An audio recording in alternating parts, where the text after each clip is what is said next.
floor, wounded in the midriff. A pager in his bag or on his belt has exploded. CCTV from another shop shows a man check his pager before it too blows up at his side. Scenes like this playing out hundreds of times across Lebanon within the space of an hour. A targeted, coordinated, highly technical attack. These pagers exploded while people were on the road, going about their daily lives, basically, in supermarkets and hospitals, driving their cars, getting their kids from school. So it's a huge blow. Hezbollah had reportedly switched communications from cell phones to pagers to bypass Israeli infiltration attempts. The Reuters news agency, citing security sources, reported the targeted pagers had been supplied just in the last 3 months. The scale of the assault evident at hospitals around the country. Appeals made for blood donors to come forward. Nearly 3,000 people reported injured, including Hezbollah fighters and medics. And according to Iranian media, Iran's ambassador to Lebanon. Israel is clearly pushing the boundaries and seeing how far it can get away with.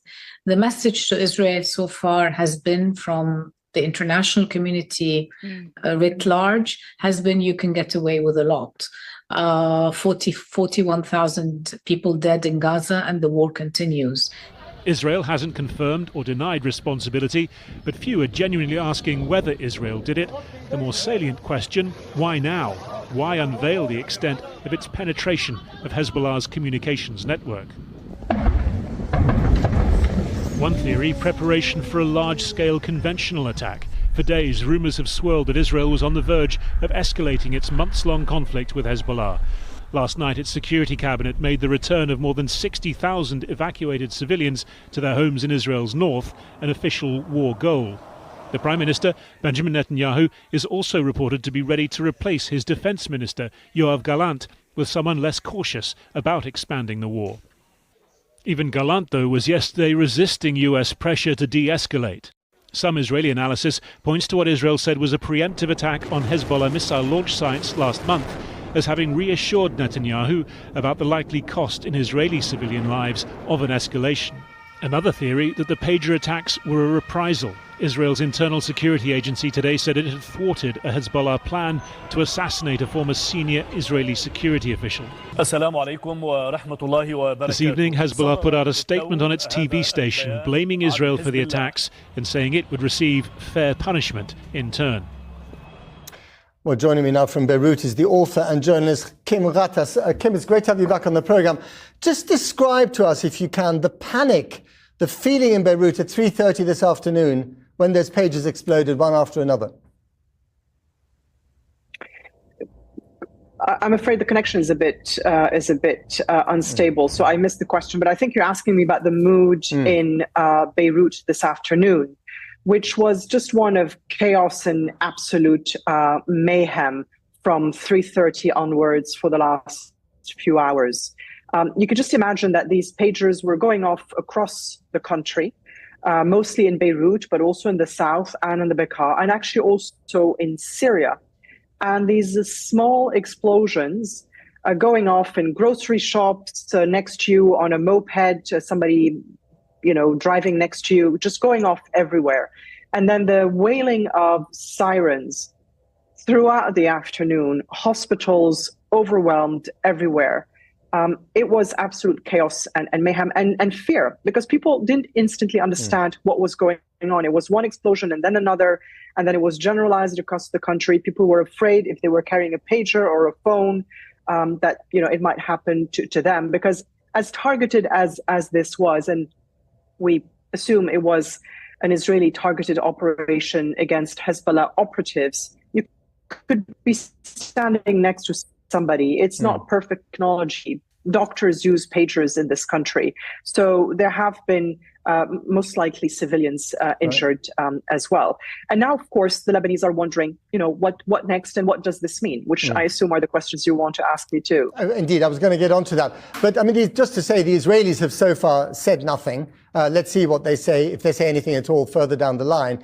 But I mean, what is the kind of guesswork about how whoever did this, how they managed to do this?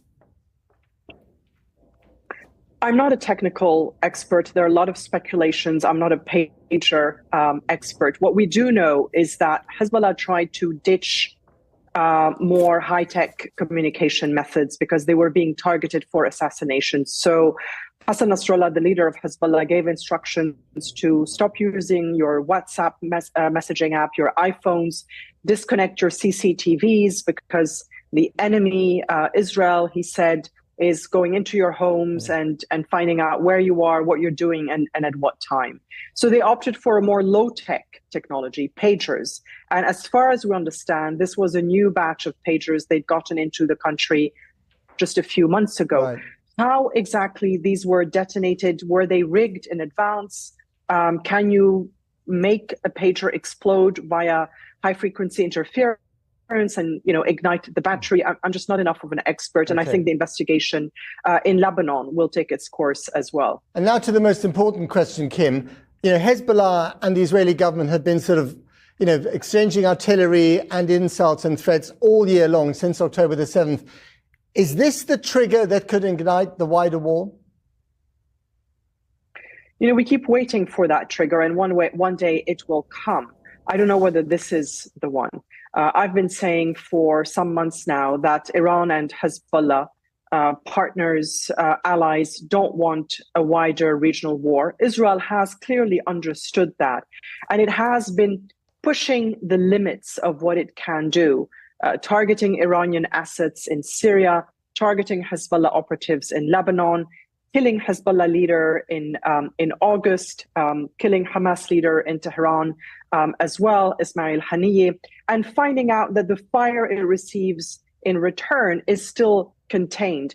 I know that's not what it feels like for residents of northern Israel, but Hezbollah and Iran's responses have been fairly pragmatic and restrained, and very often choreographed and telegraphed in advance. But what's happening here is what I call a game of Middle East roulette. You keep trying and pushing and pushing. And at one point, you push too far and you do ignite a regional conflagration, which the Biden administration has warned Israel repeatedly not to do. What Hezbollah does now and what Israel's intentions were, find out over the next 48 hours. Did Israel think that it could do a final sort of devastating blow for against Hezbollah, or is this a prelude to a large-scale military operation against Lebanon while Hezbollah is dealing with the aftermath of this chaos? Okay, it's certainly very humiliating for them. Thank you very much, Kim Ghattas, speaking to us there from Beirut.